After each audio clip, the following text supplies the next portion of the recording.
Olá, sejam todos bem-vindos a mais uma grande entrevista aqui pelo canal Fator Político BR.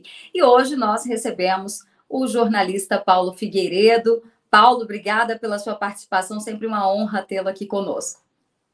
Eu que agradeço, Berenice. É bom te rever aqui novamente nesse ambiente, nesse novo ambiente diferente.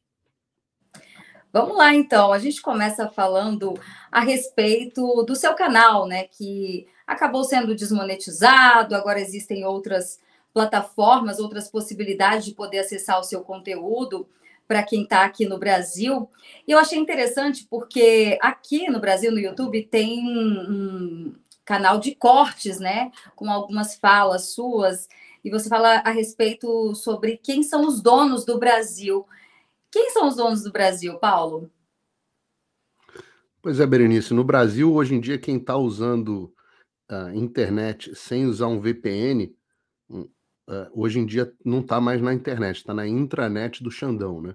O Brasil já tem mais de 1.000 sites bloqueados por ordem do Supremo Tribunal Federal. É rotineira a Anatel receber ordens do Alexandre para bloqueio de sites. Nós tivemos a queda da plataforma do Telegram num dado momento, né?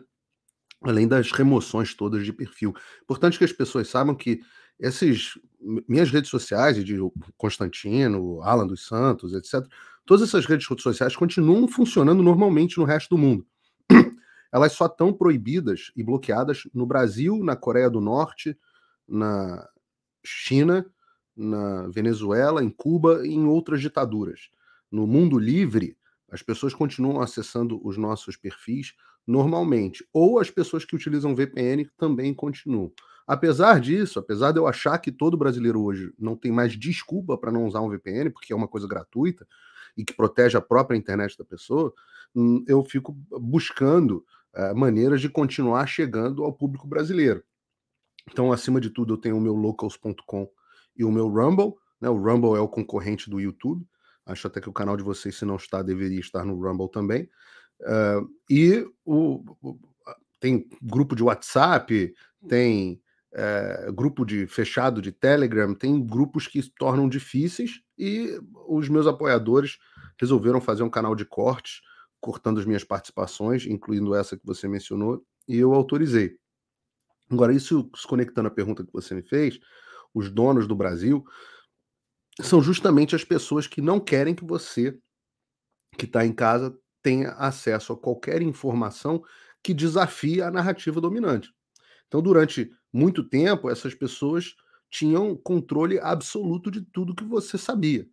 Então, você tinha, sei lá, 5 canais de televisão no Brasil, sendo que a Globo, sozinha, chegou a dominar 90% de toda a comunicação no Brasil. Então, era muito fácil determinar o que as pessoas pensavam. Existe uma coisa em ciência política que se chama hipótese do agendamento, agenda setting, que diz o seguinte, é uma teoria que diz basicamente o seguinte: a imprensa, a grande imprensa, determina quais são os assuntos que serão ou não comentados. Mais do que formar opinião, ela decide o que vai ser discutido. Mais do que a opinião sobre o que vai ser discutido, ela decide também o que vai ser discutido. Então, se a imprensa, por exemplo, acha que é o momento de falar de aborto, ela vai lá e pega um caso de aborto icônico e coloca aquilo em todas as manchetes e fala tudo, etc, etc, e aí empurra a opinião pública para a discussão da legalização do aborto. E ao mesmo tempo também funciona para esconder um assunto que ela não queira. Então, se ela quer exaltar as queimadas do governo Bolsonaro, aí ela bota um monte de matéria, fantástico, Jornal Nacional, novela, etc. E esse assunto entra em discussão. Ao mesmo tempo, se ela não quiser que ninguém saiba que no governo Lula teve recorde de queimada, ela ou não noticia ou noticia com uma notinha de rodapé. Quando a internet surge, ela permite a quebra desse monopólio de agenda setting e também permite a quebra do que se chama de espiral do silêncio, um termo que a Elizabeth Neumann criou, que diz que quando as pessoas não vão falando sobre um assunto, elas acham que estão sozinhas e que ninguém está discutindo aquele assunto, então elas param de falar sobre isso e aí o assunto fica silenciado. E nessa espiral do silêncio, por exemplo, durante anos o Brasil viveu uma dicotomia entre PT e PSDB que a gente hoje descobre que não passava de teatro das tesouras e que são a mesma coisa, né? O candidato que era do PSDB hoje é o vice do Lula do PT. Então, os donos do Brasil são aqueles que querem que o Brasil volte àquela situação anterior, onde eles podiam determinar o que era discutido e quais eram as opiniões permitidas. Como eles viram que isso seria impossível com a internet, eles recorreram ao artifício mais velho que existe. O estado natural do ser humano é tentar calar aqueles de quem ele discorda. Então eles arrumaram uma maneira de transformar crítica a político ou a servidor público. Eles chamam de ataque às instituições, né? Qualquer discordância em relação a algum tema, eles chamam de discurso de ódio. E eles vão criando esses pequenos chavões, esses pequenos termos, como palavras de apito, palavras-chave, para você justificar a censura de seus opositores, mas no fundo não é nada diferente do que a China faz, etc. Você sabe que o termo, Berenice, você sabe que o termo politicamente correto surgiu na União Soviética, não sei se você sabe disso. Não, não sabia. É interessante. O termo politicamente correto surge na União Soviética para classificar algo que era factualmente correto, mas às vezes era politicamente incorreto. Então era uma forma de dizer assim, olha, você está falando a verdade, mas isso politicamente, em relação ao que interessa para a sociedade e para o Partido Comunista, é incorreto. E aí surgiu o termo politicamente incorreto, algo que é verdade, mas que desagrada as narrativas dominantes. Então, isso que estão fazendo no Brasil, isso que os donos do Brasil estão fazendo, nada mais é do que o velho e bom censurar, o politicamente incorreto do soviético, na China as 3 palavras proibidas. Não tem nada de muito diferente disso desde o princípio dos tempos, assim, é o estado natural do ser humano. Quem quebrou isso foi o Ocidente nos últimos 250 anos, mais ou menos, desde a Revolução Americana de 1776, que criou e implementou nas sociedades ocidentais pela primeira vez esse conceito de que nós temos direitos naturais dados a nós por Deus, porque somos criados à imagem e semelhança dele, e dentre esses direitos estão a vida, a liberdade e a busca da felicidade. A liberdade inclui a liberdade de expressão e a liberdade jornalística. Obviamente, isso contrasta com o momento onde os donos do Brasil, o Alexandre de Moraes, por exemplo, e o Flávio Dino, que não são os únicos donos do Brasil, mas o Alexandre de Moraes escreve nas suas sentenças algo que não existe na lei brasileira. Ele diz assim: liberdade de expressão não é liberdade de agressão. Liberdade de expressão não é liberdade de ataque às nossas instituições. Tem a ver com o que eu estava falando antes. E o Flávio Dino, em uma reunião com os membros os diretores das redes sociais, Google e etc., ele falou: o negócio de liberdade de expressão absoluta é uma fraude, é um engodo, isso aí não existe, eu não vou permitir que isso aconteça. Então, essas pessoas, elas estão abertas no que elas estão dizendo. Agora, quem são os donos do Brasil? Os donos do Brasil são aqueles que direcionam a política brasileira, e eu posso até falar mais sobre isso se você quiser, há muitos anos. Eles que tiraram o PT do poder, eles que restabeleceram o PT do poder. Estamos falando aqui do beautiful people, dos artistas, dos industrialistas, do mercado financeiro, da Globo, do aparato burocrático que se chama de deep state, que são os burocratas não eleitos que acabam mandando no país, dos quais a gente não consegue se livrar. Enfim, são todas essas pessoas que não precisam necessariamente se coordenar. Pensa em todos aqueles que assinaram a cartinha pela democracia no ano passado. Uhum. Eles não precisam se coordenar e conspirar, embora muitas vezes eles o façam, porque eles têm um alinhamento de interesses. Então, quando há alinhamento de interesses, você não precisa de conspiração. Perfeito. Bom, e quem está de fora, né, sempre, geralmente tem uma visão mais ampla. Por isso que eu queria saber a sua opinião, como que você avalia o governo Lula nesses primeiros meses de mandato? Eu não sei, eu acho que tá de fora tem vantagens e desvantagens. Embora eu continue interagindo muito com as pessoas, eu garanto que eu interajo com muito mais gente do que quase qualquer brasileiro, né? Porque a vantagem da minha profissão é que permite justamente essa interação, né? A minha comunidade mais fechada, que é o Locals, essa semana chegou a 55 mil pessoas. Então, e são pessoas que estão ali mandando e-mail, mensagem, comentário, interação, etc. Então, isso traz uma vantagem muito grande. A desvantagem é que eu não estou no dia a dia, eu não estou nas ruas. E eu gostaria de estar. Muita gente vira e fala: Paulo, é muito fácil você falar as coisas que você fala porque você está nos Estados Unidos, como se isso retirasse a veracidade do que eu falo. A primeira coisa que eu acho que as pessoas têm que pensar é se o que eu estou falando é verdade ou não, independente de onde eu estiver. Se eu estiver na Lua, a verdade continua sendo verdade com V maiúsculo. Então é isso que as pessoas devem avaliar. A segunda coisa é que estar nos Estados Unidos me dá uma possibilidade estratégica de continuar falando as mesmas coisas que, se eu tivesse no Brasil, eu não poderia falar pelo simples motivo de que eu estaria preso. Eu tenho convicção de que, se hoje eu estivesse no Brasil, no regime do Brasil, eu estaria até preso. Ia te perguntar isso, mas você já respondeu agora. Não, eu tenho convicção. Eu sei.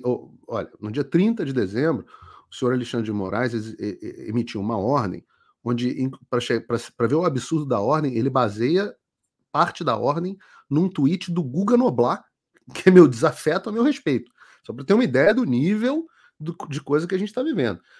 Nessa ordem, ele determina o bloqueio de todas as minhas redes sociais no Brasil, sem justificativa, o cancelamento do meu passaporte, ou seja, a minha efetiva cidadania, porque seu passaporte é a sua cidadania fora do país, né? Então ele cancela a minha cidadania brasileira. Ele determina o bloqueio de todas as minhas contas bancárias e ativos financeiros, para que eu morra de fome, estrangulado financeiramente, exatamente como ele fez com Alan dos Santos e o Terça Livre e tantos outros, e agora está tentando fazer com o Bolsonaro, né? Ele determina o bloqueio do sigilo fiscal e bancário e telemático meu, para que minha vida possa ser devassada e eles achem, seja lá o que eles quiserem achar, né? Porque show me the man and I'll show you the crime. Me mostre o homem e eu mostrarei o crime, né?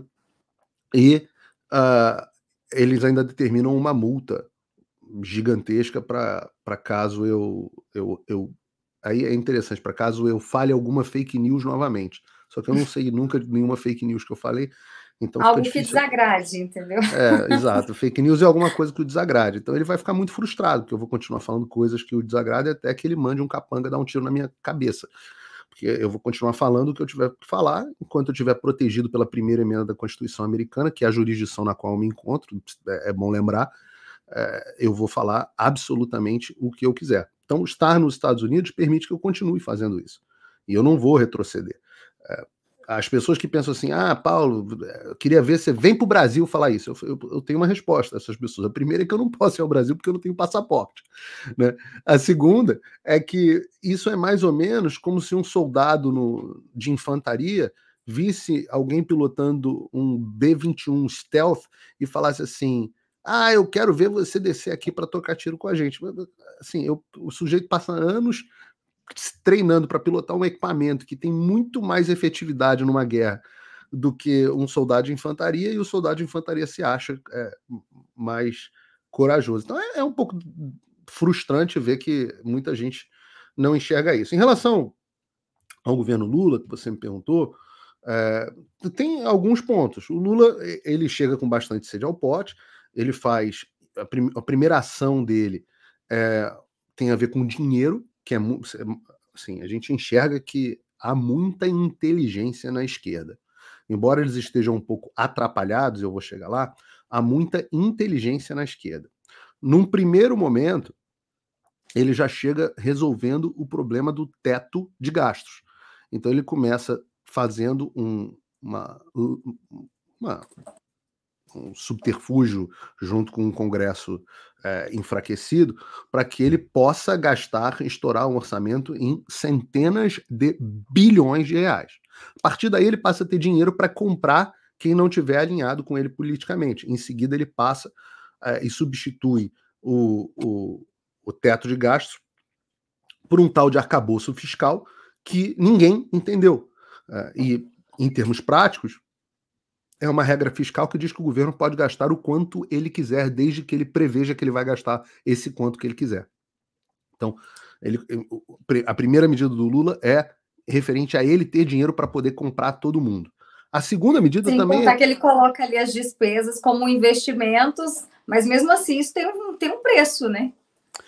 No fundo, é um cheque em branco para ele gastar o quanto que ele quiser. E isso interessa ao Congresso, porque ele vai gastar o quanto que ele quiser, e uma parte disso vai para os nossos congressistas que votaram favoravelmente a isso. Depois ele vem, ainda nesse caminho, ele tenta uma reforma, ele tenta e aprova na Câmara e vai aprovar no Senado uma reforma tributária que concentra o dinheiro todo tomado do contribuinte brasileiro na mão da União. Então coloca todos os outros entes da federação na posição de terem um pires na mão para pedir dinheiro. Existe uma regra para essa distribuição do dinheiro, mas uma vez que ele vai para o governo federal, em última instância, o governo federal acaba tendo a possibilidade de decidir como esse dinheiro vai ser distribuído e, em casos excepcionais, como vão acontecer no Brasil, ele pode também flexibilizar a forma dessa distribuição. Então ele concentra o poder financeiro. A segunda coisa, aliás, também concomitante com isso, a primeira coisa, é que o governo Lula trabalha para esmagar completamente qualquer chance de oposição. E repare, o Lula fala isso no discurso de vitória dele. Ele fala, eu vou conversar com a esquerda, eu vou conversar com o centro, eu vou conversar com a direita, mas com a extrema-direita eu não vou conversar, não. E quem é a extrema-direita? Somos nós. Qualquer pessoa que votou no Bolsonaro e que acredita que o Lula não é o caminho para o Brasil. Essas pessoas são a extrema-direita. E então ele usa o dinheiro para comprar as pessoas que não são da extrema-direita, isso que ele chama de diálogo, que o governo, o PT simplesmente comprou todo mundo em todos os mandatos do PT, então não muda nada, né? Mensalão, Petrolão, Lava Jato, sempre foi a forma do PT trabalhar. Então, eles falam assim, a gente vai comprar quem dá para a gente conversar e quem a gente não puder conversar, aqueles que resistirem, nós vamos esmagar. E aí eles criam aquela fajutice do 8 de janeiro, a gente não sabe o quanto que eles fizeram, quanto eles foram autores ou quanto que eles tiveram negligência culposa. Né? A gente não sabe o grau das coisas ainda, mas nós já vimos que tem dedo deles nesse processo, e eles utilizam isso em conjunto com Alexandre de Moraes, etc., para perseguir implacavelmente qualquer um. Afastam o governador do Distrito Federal, prendem o ex-ministro da Justiça, então secretário de Justiça do Distrito Federal, prendem mais de 1.600 brasileiros, colocam um terror na população para que todos passem, deputados, senadores, governadores, povo, todos que cogitem ir contra esse governo se sintam amedrontados. Jornalistas, eles partem para cima, indiretamente partem para cima da Jovem Pan, e a gente testemunhou isso lá de dentro para ver o que eles conseguiram fazer. Então eles calam a maior emissora conservadora do Brasil, então eles conseguem calar todos os opositores. Repara que tem um método acontecendo nesse processo, né? Outra medida que eles tomam, eles dificultam muito a questão das armas, para garantir que, em última instância, se a coisa chegar, e ninguém quer que chegue, num nível de disputa física, as pessoas estejam desarmadas, as pessoas que tenham armas sempre estejam acuadas e na mão do governo. Porque o governo tem o nome dessas pessoas, então, em última instância, ele vai atrás de cada um. Por isso o recadastro, por isso, entendeu? É tudo uma medida, tudo isso é muito bem pensado, Berenice, essas coisas não são feitas de orelhada. Há a tentativa também do governo de de passar a PEC da censura, o PL da censura, o PL 2630, que oficializaria tudo aquilo que o Alexandre de Moraes já faz e que criaria um soviete controlador da internet que determinaria o que você pode ser dito ou não. Então, repara, é muito inteligente. Controla uma bolsa. Inclusive, Paulo, o governo, eles não conseguiram passar o PL 2630, mas o Lula quer um novo projeto de lei para que seja aprovado antes das eleições municipais, né? E dizem que estão treinando uma militância para derrotar o bolsonarismo no ambiente da internet. O amor venceu. O Arthur Lira, eles não vão conseguir porque eles são muito desengajados, né? O Lula faz uma live das 5.000 pessoas. Eu faço uma live e dá 10 mil. Então tem alguma coisa de errado, porque eu não sou presidente do Brasil e tenho todas as minhas redes bloqueadas. Quando não era, fazer com 50. Então tem alguma coisa errada, né? Não adianta eles treinarem o que é intreinável. Até porque se o sujeito é petista, é porque ele não é geralmente muito inteligente. Então também não dá para treinar, né? Então, assim, se você... Eles não vão... Agora, o que eles não vão é desistir de controlar a internet. O Arthur Lira explicou por que não passou o PL 2630. O PL 2630 não passou por lobby das redes sociais. O que ferrou eles no PL 2630 foi que eles foram com muita sede ao pote e criaram dentro do PL um mecanismo para as redes sociais transferirem dinheiro para a velha mídia. Repara aquilo que eu estou falando de reconstrução da hipótese do agendamento e do domínio de narrativa. Então, aí as Big Tech, Google e etc., ninguém ali é fluxicheiro, talvez o Twitter, mas nem sei se o pessoal do Brasil é fluxicheiro.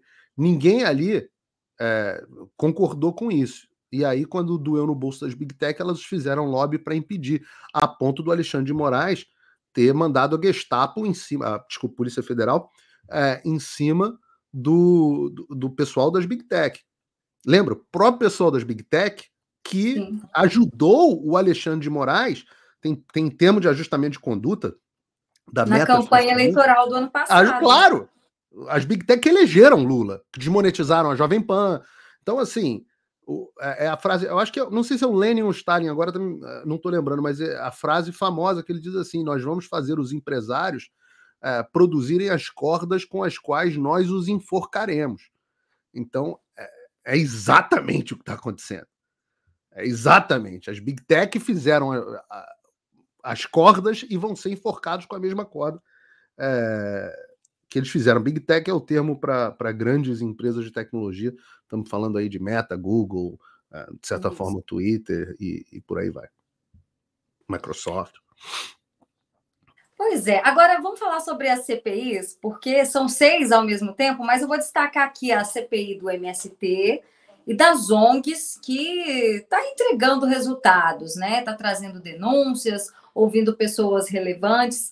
Já a CPMI do 8 de janeiro, né? Está meio que marcada assim pela questão da base aliada do governo ter ocupado a maioria das cadeiras. Isso atrapalha as investigações. Qual que é a sua análise em relação a essas comissões, Paulo?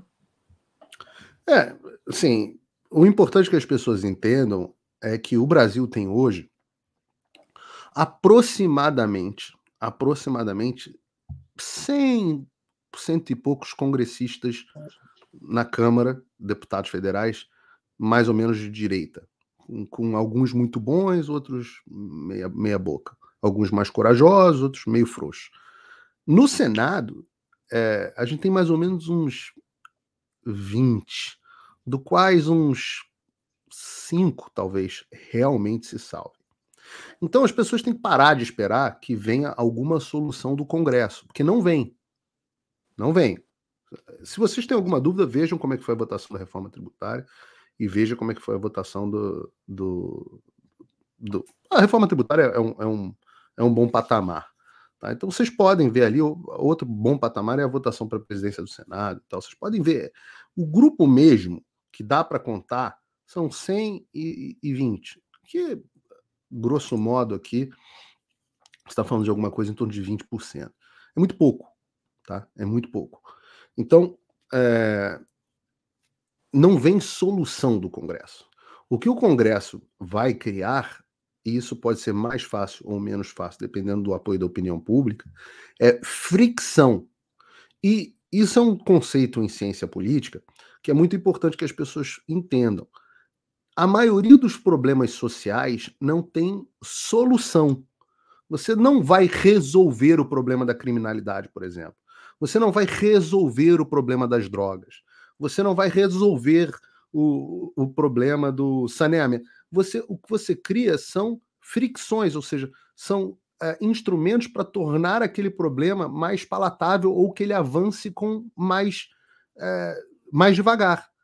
Então, o que o Congresso consegue fazer é tornar a vida do PT mais difícil quando eles dão mole. E muitas vezes, até por falta de sensibilidade, eles dão mole. Agora, por exemplo, essa semana passou na CPI, na CPMI do 8 de janeiro, passaram vários requerimentos importantes, acesso a vídeos, assim, um monte. O governo cochilou e uma série de requerimentos foram aprovados. E o bom da verdade é que a verdade é teimosa, né? Então ela acaba brotando. É uma coisa, é um fenômeno assim, é uma coisa na ordem do mundo, assim, muito sobrenatural. A verdade, ela é teimosa, ela acaba brotando de uns buracos, por mais que você abafe. Então, isso favorece a gente. Em todos os caminhos, sempre vai haver dificuldade. A própria instalação dessas CPMIs e CPIs foram fruto de cochilos, vacilos do governo, etc. Agora, o que é muito importante para trabalhar junto com isso? É importante para trabalhar junto com isso a pressão da opinião pública. Porque as pessoas, graças ao 8 de janeiro e a essa bem-sucedida trama do governo para silenciar os opositores, não são só os políticos, deputados, jornalistas, etc., que estão amedrontados. A população está amedrontada, está desanimada e está sem vontade de ir para as ruas. Sempre com isso não vai resolver nada, fomos tantos para as ruas, vamos acabar presos. Que é uma visão de derrotado. O brasileiro que continuar nessa, daqui a pouco ele realmente não vai mais poder ir para as ruas. Então é preciso que você tenha a união de certas coisas para facilitar. Aumento da pressão popular. 2, deputados inteligentes que aproveitem os moles do governo para jogar no erro do adversário. E aí, em algum momento, isso certamente se torna mais fácil uma hora que a economia começar a se colapsar, em algum momento o sistema entra em crise e as pessoas estão prontas para contra-atacar. Pois é, Paulo, mas convenhamos, né? Essas prisões em massa, como tivemos no dia 8 de janeiro, né? Ainda existem mais de 200 presos desde aquele dia. E também teve recentemente uma manifestação da PEC da enfermagem, foram recebidos com truculência. Pessoas emblemáticas, como, por exemplo, aquele índio que está preso até hoje, né? Todo mundo dizia que não prendia índio, está lá na cadeia até hoje também, o caso do Cacique Sererê. Você não acha que por trás disso também tem um recado do governo mostrando assim, olha, querendo amedrontar a população? Porque às vezes não é nem falta de vontade, às vezes o povo está com medo de ir para as ruas mesmo, diante de tudo isso que aconteceu nos últimos meses. Como eu falei, eu não acho que é um recado, eu acho que faz parte da estratégia. O nome disso técnico é chilling effect, é o efeito de congelamento, o efeito das pessoas ficarem paralisadas pelo medo. Então, o objetivo é esse. Agora, eu sempre digo isso para as pessoas. Esse é o normal do mal. E o corajoso não é aquele que não tem medo. É aquele que enfrenta o medo dele por entender que existe algo maior. Então, se você perguntar assim, Paulo, você tem medo do Alexandre? Eu falo, claro, esse cara tem um poder gigantesco. Ele está prejudicando a minha vida de diversas formas. Eu acho que poucas pessoas sofreram tantas consequências como eu estou sofrendo. Em certo sentido, maior até do que muitas pessoas que ficaram presas. Mas, e eu digo isso porque, assim, é muita coisa, né? Eu tinha muito a perder e perdi muito. Mas nem por isso parou, né? Não, porque eu tenho mais medo de Deus. Eu tenho mais temor a Deus do que medo do Alexandre. Então, se eu vou me furtar agora, eu vou me acovardar. Vem um tirano. Qual é o ensinamento, qual é a sociedade que subsiste com um ensinamento moral desses? Então, as mesmas pessoas que criticaram os militares que botaram galho dentro em dezembro são as pessoas que botam galho dentro agora. Então, no final das contas, fica todo mundo esperando um salvador da pátria, todo mundo esperando um salvador da pátria, um salvador da pátria, e ninguém faz a sua parte. Eu vejo as pessoas se coçando muito pouco para fazerem as suas partes. Eu vejo elas cobrando muito. Cobrando o Bolsonaro, cobrando os militares, cobrando não sei o quê, cobrando. Ótimo. Mas e você? O que você está fazendo? Quais são as causas que você apoia? Vamos começar pelo básico. Quais são as causas que você apoia? Quanto que você coçou o bolso para apoiar alguma causa que você apoia? Quantos sites de direita, influenciadores de direita você assina, você apoia? Quantas vezes você foi para as ruas? O que você está fazendo para aprender, para sair do varejo da política? Quantos cursos você está fazendo? Hoje tem um monte, o meu agora não está mais à venda, mas eu abri uma turma agora há pouco. Mas tem outros, tem vários outros. Quantos cursos de política você está fazendo para você poder entender o que é melhor fazer, articular melhor as suas ideias? Talvez o salvador da pátria seja você. Então, e o outro ponto é o seguinte, é um pouco de um tigre de papel, é um pouco de mágico de Oz, assim. Se você for olhar, quais foram as pessoas que foram presas? Eu fiz uma entrevista longa com o Dr. Caivano, que é advogado de várias dessas pessoas. As pessoas que foram presas são pessoas que, até onde a gente tem notícia, ou entraram nas áreas dos prédios públicos ou estavam no acampamento. São pessoas que tinham que estar mais informadas, porque não deveriam estar onde estão. Deram mole. Depois do 6 de janeiro nos Estados Unidos, não há desculpa que justifique as pessoas estarem onde estavam. E vários achavam que iam resolver o Brasil por ali. Ou seja, são pessoas até com bom ânimo, bom espírito, mas que estavam mal orientadas. Por falta de liderança no Brasil, é verdade. A liderança que nós tínhamos naquele momento resolveu que era uma boa ficar calado. O que uma liderança não pode fazer, por definição. Senão não é liderança, né? Então, eu sempre fui muito crítico àquele momento de ficar calado, aquela coisa de ir para Bolsonaro ir para frente das pessoas e ficar chorando na frente delas. Mas e se ele tivesse falado, será que hoje ele já não estaria preso? E daí se estivesse preso? Porque fora do país ele já... E daí se estivesse preso? Ele vai ser preso de qualquer forma. Eu também acho. Olha, eu tenho um texto... Vão arrumar um jeitinho, né? Já tem outros processos novos entrando aí, inclusive. Tem um texto no meu locals.com, Berenice, que fala sobre as 56 pessoas que assinaram a Declaração da Independência Americana. E como elas se ferraram, como elas sofreram. Perderam tudo, foram presos, familiares mortos, etc. Uma desgraça. Aí você vira e fala o seguinte: qual foi a consequência desse ato de bravura? O mundo inteiro se tornou mais livre. O Ocidente se tornou livre, porque as inspirações, as pessoas não sabem disso, mas as inspirações desses direitos da Constituição são todos nos Estados Unidos. Até 1776 isso nunca existiu no mundo. Então, essas pessoas tornaram o mundo, 56 caras tornaram o mundo melhor, um lugar melhor. Se ferraram? Se ferraram. Mas eu faço um outro paralelo. Eu falo assim, a quem você serve? Se você é cristão, por exemplo, deixa eu te dizer um negócio. Todos os apóstolos terminam martirizados. O único que não termina é o João de Patmos, que termina em Patmos, preso. O João apóstolo. Então, assim, não tem. Quando a tirania chega, não tem melhora sem sacrifício. Sabe quem não se sacrificou? O povo da Venezuela, o povo de Cuba, o povo da União Soviética. Leiam o Arquipélago Gulag do Solzhenitsyn. Vão ler, vão ver o Solzhenitsyn dizendo: nosso povo foi cúmplice do que aconteceu na União Soviética. Vejam o documentário Acolhidos sobre a Venezuela, a situação da Venezuela, os que fugiram para o Brasil, e ver o que eles falam de como estava a sociedade deles. Um passando a perna no outro, etc. A sociedade ruim. Então, essas pessoas que estão no poder no Brasil estão porque o mesmo fenômeno que fez com que os militares do alto comando não fizessem nada para cumprir os deveres constitucionais dele, faz com que o povo também se amedronte para não cumprir os seus deveres constitucionais. Então é a mesma coisa, é o mesmo fenômeno. É a mesma coisa que faz os deputados terem medo.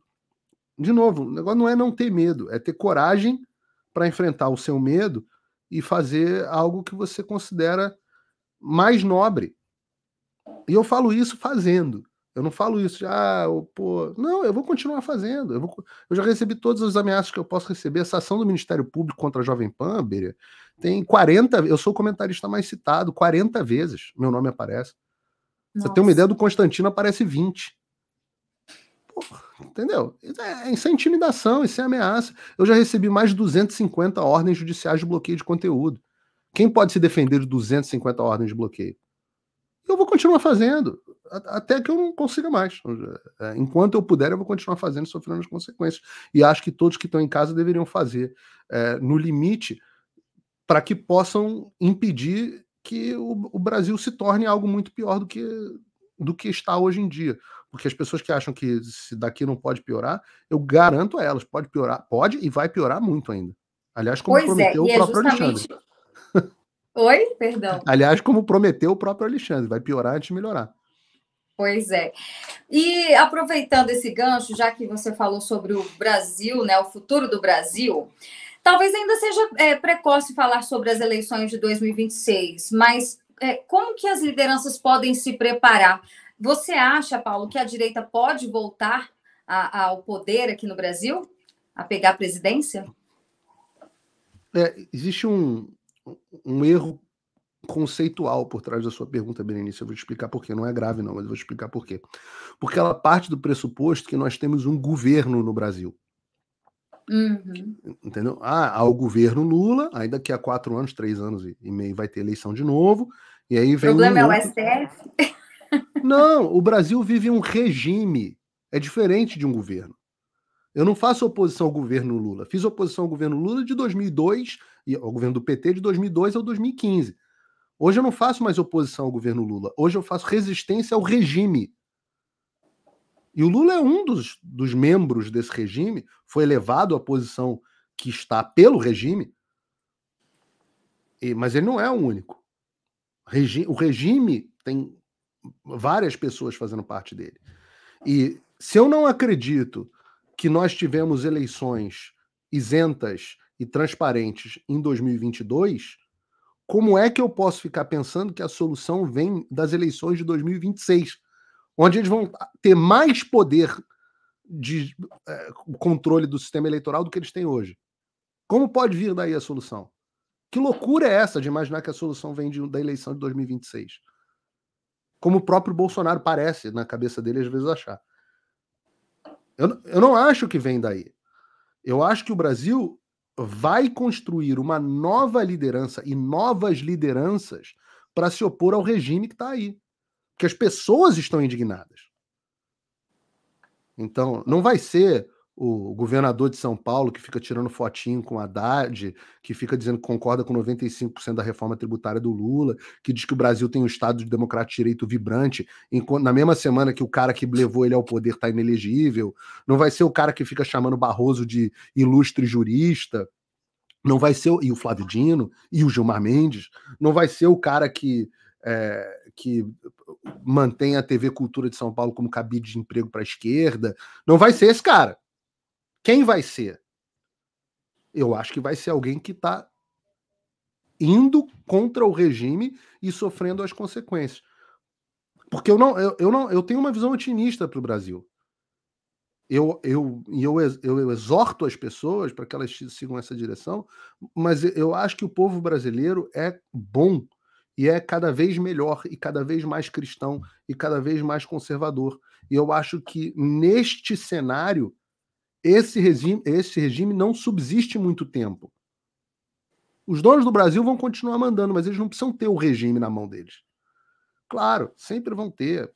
E o Brasil vive nesse arranjo há muito tempo. Mas eu tenho uma visão mais otimista. Ainda não sei o que vai acontecer, porque as peças estão se movimentando, né? É isso aí. E o cenário político americano, tendo em vista as eleições em 2024, quais são as suas apostas? Eu não gosto muito de fazer aposta, eu prefiro analisar a situação do jeito que ela está. Você hoje tem as primárias começam, os primeiros debates acontecem nesse mês. É importante explicar para as pessoas que as eleições americanas são diferentes da eleição brasileira, das eleições brasileiras, porque os candidatos não são escolhidos por caciques partidários. Os dois grandes partidos, o republicano e o democrata, eles têm primárias, que são eleições internas do próprio partido para todos os cargos, desde presidente até vereador. Então todo mundo disputa um negócio chamado eleição primária, que vão acontecer no início do ano que vem. e cujos primeiros debates acontecem agora. A partir da escolha das primárias, você já vai saber quem vão ser os próximos candidatos. Do lado republicano, você tem como franco favorito o ex-presidente Donald Trump, e do lado democrata, e em segundo lugar, logo atrás dele, aliás, bem atrás dele, você tem o governador aqui do estado que eu resido, da Flórida, chamado Ron DeSantis, que é uma estrela do partido, fez um baita governo na Flórida, foi reeleito no ano passado, no ano retrasado, com 20% 20 pontos percentuais de vantagem, uma coisa sem precedentes no estado da Flórida, que é normalmente apertadinho, um ponto para um lado, um ponto para o outro.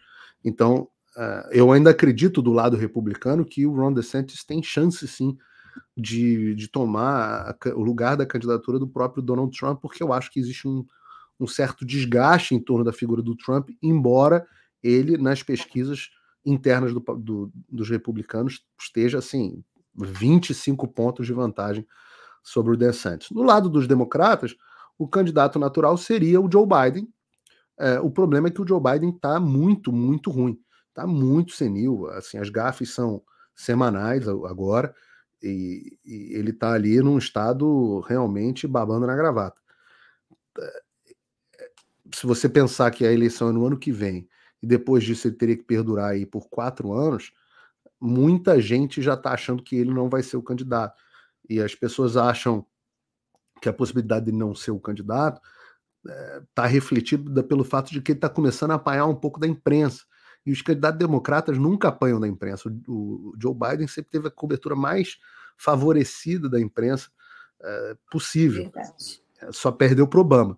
Então, muita gente achando que talvez o Joe Biden não seja o candidato. Ainda acho que é mais provável também que ele seja o candidato, de forma que, assim, o cenário mais provável que está se desenhando seria uma repetição Trump versus Biden, e o melhor candidato para o Donald Trump enfrentar é o Joe Biden, e o melhor candidato para o Joe Biden enfrentar é o Donald Trump. Então, para os dois, assim, eles têm vantagens de enfrentar um ao outro. Então, esse pode ser, pelo menos está se desenhando como o cenário mais provável, embora eu, pessoalmente, contrariando a maioria dos analistas, acho que a realidade é sempre surpreendente. Então, eu acho que ainda tem chances de nós termos o Ron DeSantis, e acho que tem uma chance menor de nós não termos Joe Biden na disputa, mas acho que não é nula a chance do Joe Biden não ser candidato, justamente porque é muito difícil se aguentar uma campanha política, mesmo com toda a imprensa te ajudando, né? Na eleição passada ele ficou escondido a eleição quase toda no porão com a desculpa da Covid. Agora fica mais complicado dele. Ele tá pior e não tem a desculpa da Covid. Então, agora, mesma coisa que eu falei sobre o Brasil num certo sentido. Vários estados americanos não têm mais eleições. A Câmara faz de conta. Os caras imprimem quantas cédulas eles querem. Na calada da noite, o candidato democrata aparece debaixo da mesa com 50 mil votos que ninguém tinha contado antes. E aí eles ganham sempre. Então, Arizona não tem mais eleições, Geórgia não tem mais eleições, a Pensilvânia não tem mais eleições, certos estados chaves não tem mais eleição. Aquilo é um teatro. Então, isso agrava muito a situação. Óbvio que pelo fato do sistema americano ser federativo, e não há um tribunal superior eleitoral com o Alexandre de Moraes ou o Barroso, ou quem quer que seja, na frente, obviamente tem mais chance, a democracia americana tem mais chance de sobreviver do que a brasileira. Pois é. E você acha que, dependendo do resultado das eleições nos Estados Unidos, isso pode, de alguma forma, afetar o governo do presidente Lula? Não tem a menor dúvida. Não tem a menor dúvida, porque para onde vai a América, vai o mundo. Não só o governo Lula, mas o mundo inteiro. Então, a eleição do Donald Trump, ali mais ou menos junto com o Brexit, o mundo inteiro deu uma guinada em direção ao que se chama de nacional-populismo, do qual muita gente chama de direita, né? Mas é uma direita específica, uma direita nacionalista e populista, seja lá o que você quiser pensar desses dois termos. Aqui nos Estados Unidos, o populista ele é meio que assumido, né? O Steve Bannon fala, nós somos populistas. Mas a característica do populismo é uma revolta contra os donos do poder, contra o establishment, contra instituições, etc. Então esse foi o caminho que o mundo deu em 2016. Em 2020, eu brinco de chamar assim, para quem gosta de Star Wars, né, de Guerra nas Estrelas, eu falo assim, aquele foi o momento do A Nova Esperança, 2020 foi o momento do Império Contra-Ataca, e eu estou esperando o Retorno do Jedi. Então, você vê, Trump nos Estados Unidos em 2020, em 2016, Bolsonaro em 2018, Biden nos Estados Unidos em 2020, Lula no Brasil em 2022, 6 de janeiro nos Estados Unidos em 2021, Muito 8 de parecido. janeiro no Brasil em 2023. E é claro que as situações não são idênticas, mas são análogas, né? Agora, uma curiosidade, eu posso ter uma visão distorcida. Por que aí nos Estados Unidos eles não conseguiram deixar o Trump inelegível? Seria porque aí, pelo menos, o STF funciona, ele não é um poder político, como disse o Barroso? Não, tem algumas coisas. A sociedade americana é um pouco mais madura que a sociedade brasileira. Quando o Brasil passou a lei do ficha limpa, o Brasil estava naquele furor de vamos resolver a corrupção, etc. Eu era muito crítico, eu falava assim, peraí, deixa eu ver se eu estou entendendo. As pessoas continuam elegendo um cara que foi condenado à corrupção. Então você quer transferir o poder de escolher o seu líder para um grupo de burocratas não eleitos num tribunal? Jura? Você acha isso uma boa ideia? Você acha uma boa ideia transferir para um grupinho de burocratas não eleito o potencial de decidir quem será ou não candidato? Nos Estados Unidos não existe. A lei do ficha limpa foi uma estupidez do Brasil. E não funciona aqui no Brasil, na verdade, claro, né? Que funciona. Pergunta para o Dallagnol se não funciona. Pergunta para o Bolsonaro se não funciona. Claro, quando você transfere poder para os burocratas não eleitos do Deep State, vai funcionar para atender os interesses deles. Você porque a tira Dilma o poder se candidatou do povo ao Senado mesmo depois do impeachment. Então, não funciona para todos, né? Não, Infelizmente. mas é como tudo. Toda vez que você retira o poder do povo e transfere o poder para o burocrata, funciona de acordo com o interesse do burocrata. E o burocrata faz parte daqueles que eu elenquei nos donos do poder do Brasil. Então, o que é poder? O que é poder? Pô, poder. O que é poder? É estar no governo? Não. Poder é você ter a capacidade de fazer com que as pessoas façam o que você quer. Então, olha o poder que se deu para esses caras. Você agora sequer vai poder votar no candidato que você queria. Entendeu? Isso é poder.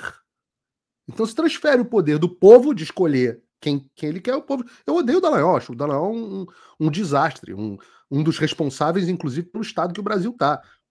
Como procurador. Agora, ele foi eleito pelo povo. E não cabe a um grupo de burocratas tirar ele do poder.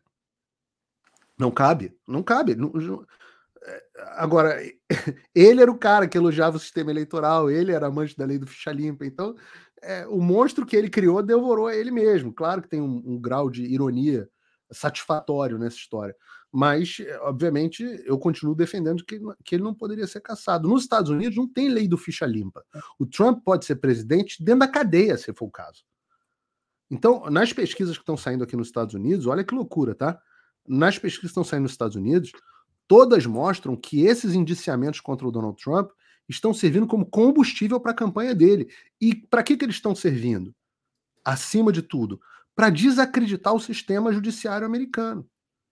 Então, o que esses caras, os Alexandres, os Barrosos, os Beneditos, o que esses caras... O Benedito realmente o QI é muito baixo ali.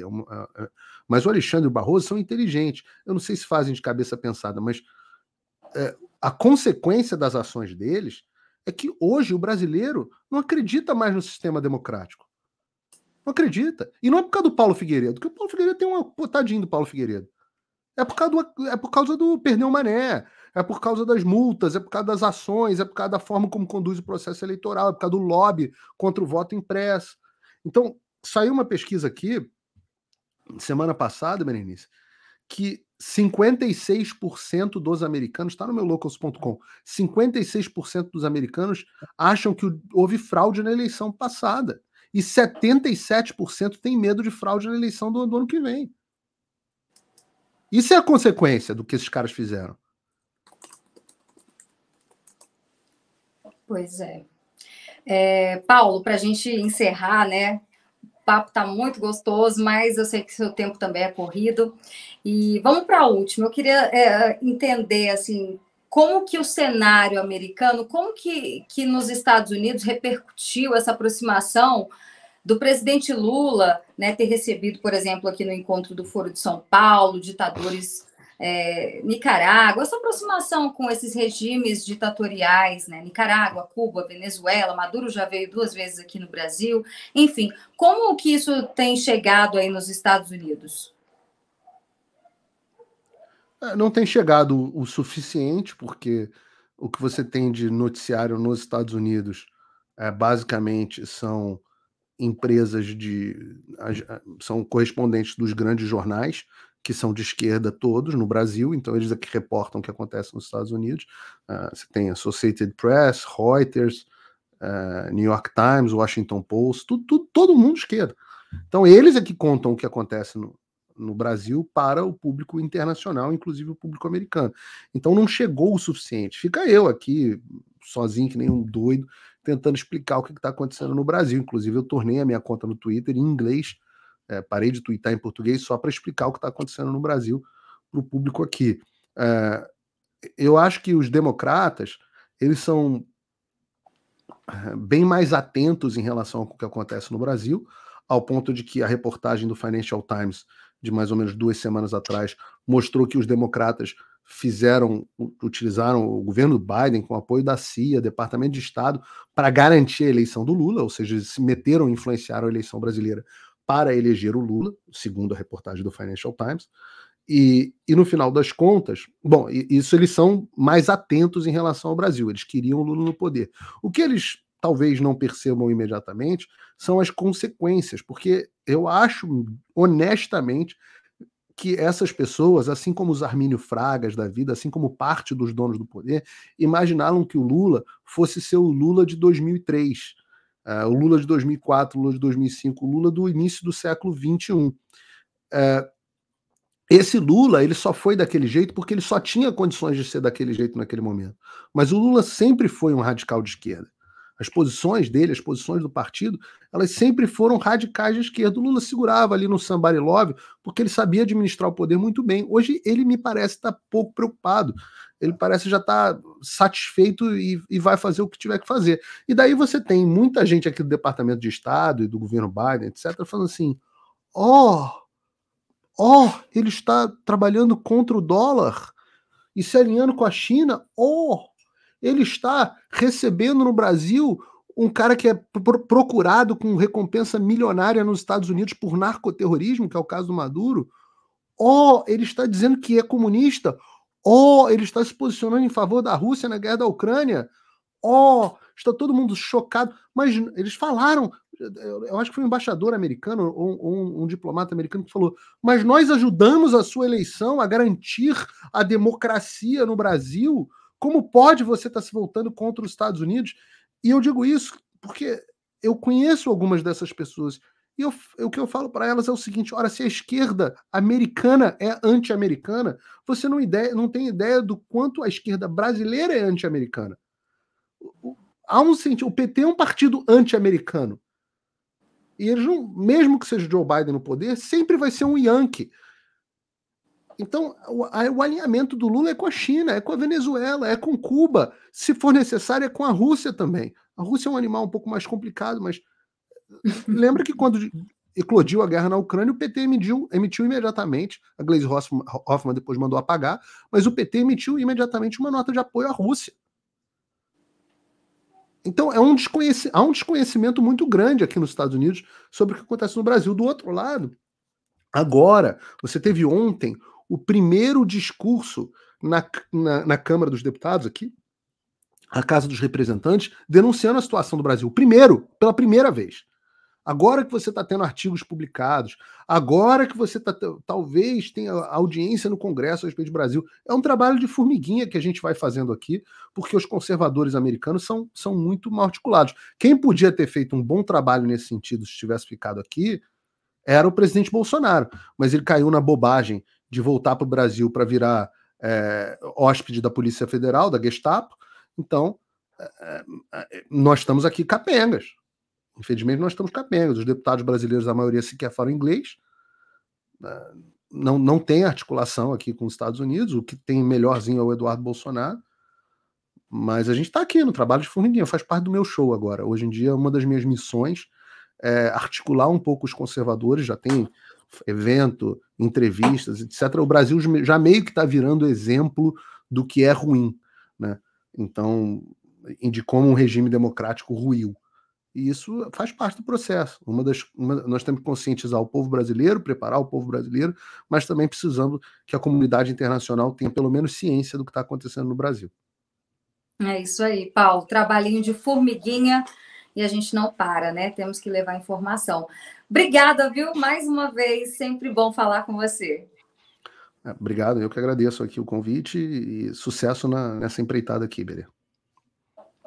Entrevistamos hoje, então, Paulo Figueiredo e eu sou Berenice Leite, direto aqui de Brasília, para o Fator Político BR.